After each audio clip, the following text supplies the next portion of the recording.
Il est tout juste midi 15 à Paris, à l'écoute d'RFI. Nous allons revenir sur ce feu vert donné par le gouvernement israélien pour la libération de 26 prisonniers palestiniens. Tout cela dans le cadre de la reprise des négociations de paix. Nous sommes en ligne avec Emmanuel Navon. Bonjour. Vous êtes professeur de relations internationales à l'université de Tel Aviv. Est-ce qu'on en sait un petit peu plus sur ces 26 Palestiniens, cette nouvelle vague de libération? Jusqu'ici, l'identité des personnes concernées n'avait pas été donnée pour donner le temps aux familles de victimes israéliens d'être mises au courant d'abord. Alors la liste des prisonniers libérés a été publiée aujourd'hui.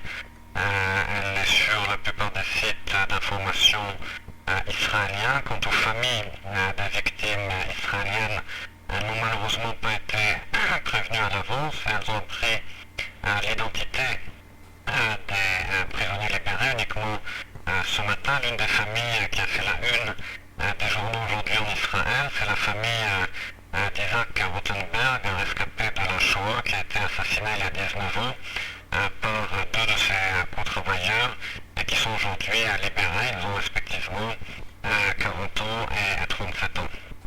Alors, les personnes libérées, ce sont des personnes qui avaient commis des actes avant les accords d'Oslo, de manière générale. Ces 26 prisonniers qui vont être libérés.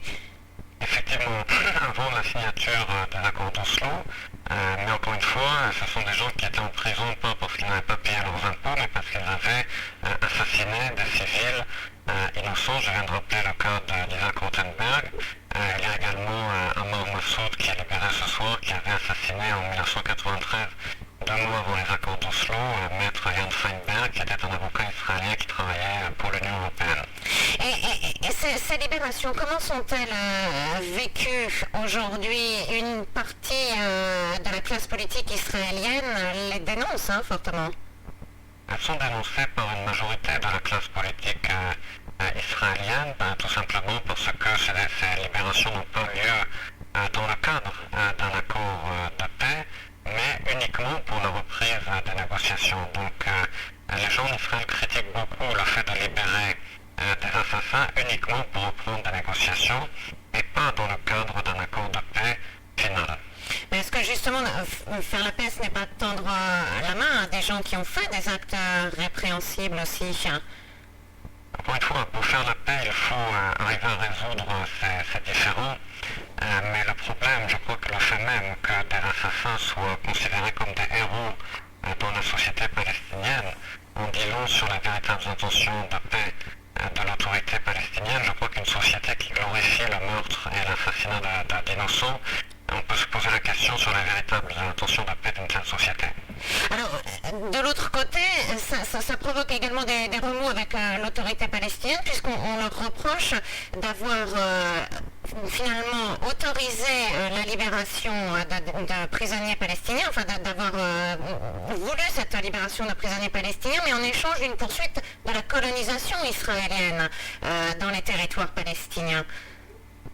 D'abord, ces termes de colonisation de territoire palestinien, je vous laisse la responsabilité de ces termes, mais coloniser une terre qui appartient, qui est disputée, ces territoires ne sont pas palestiniens ou jordaniens ou israéliens, ils sont disputés entre différentes parties. Par ailleurs, cette critique est entendue également en Israël, pas uniquement du côté palestinien, dans la mesure où beaucoup en Israël affirment que le geste qui aurait dû être fait à l'égard de l'autorité palestinienne aurait pu être par exemple le gel de la construction qui avait déjà eu lieu il y a 4 ans, ce qui est réversible. En revanche, la libération d'assassins n'est pas réversible. Donc la critique est entendue dans l'autorité palestinienne, mais également en Israël pour d'autres raisons évidemment, à savoir que le geste aurait pu être, comme je le dis, soit le gel de la construction, soit également s'engager à mener les négociations sur la base des lignes d'armistice de 49, ce qui de toute façon est le cas dans le cadre des négociations.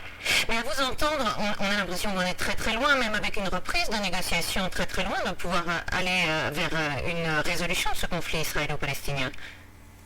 Ce conflit existe depuis plus de 100 ans. Cela fait 20 ans que l'on négocie entre Israël et l'autorité palestinienne. Comme vous le savez, sans doute, malheureusement, les différentes propositions de paix acceptables pour Israël, qu'il s'agisse des accords de proposition de Camp David en juillet 2000, qu'il s'agisse du plan Clinton en décembre 2000 ou de la proposition de Ehud Olmert en septembre 2008, toutes ont été repoussées par l'autorité palestinienne. Donc effectivement, l'histoire de ces 20 dernières années de négociations peuvent laisser raisonnablement assez sceptique, à savoir que toutes les propositions de paix dans le passé ont été rejetées par l'autorité palestinienne. De l'autre côté, vous parliez de ces territoires disputés, vous ne voulez pas employer le terme de colonisation, mais de l'autre côté, les Palestiniens reprochent aux Israéliens de continuer justement de construire sur des territoires disputés et donc de ne pas donner un véritable signe de volonté de paix.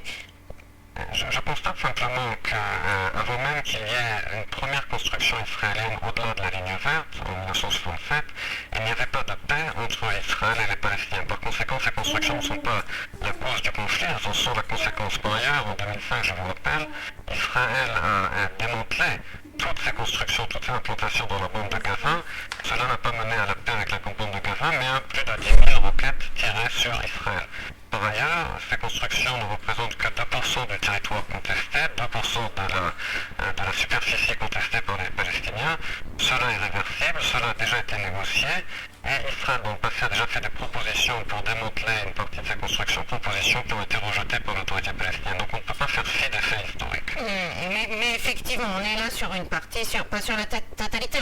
Tout état de cause, les Américains, eux, essayent de remettre Israéliens et Palestiniens autour d'une table pour des négociations de paix. Où est-ce qu'on en est de ces négociations? Parce qu'on sait que John Kerry travaille beaucoup sur la question, mais on a assez peu d'informations. Alors, ces négociations ont repris au mois d'août. John Kerry s'est fixé une limite de temps de 9 mois, à savoir fin du mois d'avril, début du mois de mai, pour la durée des négociations. Et je pense que les Américains font tout pour empêcher qu'il y ait des informations qui émergent sur ces négociations, pour empêcher les deux parties d'essayer d'accuser la partie adverse de faire échouer les négociations. Je dois dire que jusqu'à présent, les États-Unis, John Kerry, ont effectivement réussi à empêcher toute fuite sur ces négociations, ce qui, à mon avis, est une bonne chose. Merci beaucoup, Emmanuel Navon. Je rappelle que vous êtes professeur de relations internationales et membre du Likoud en Israël.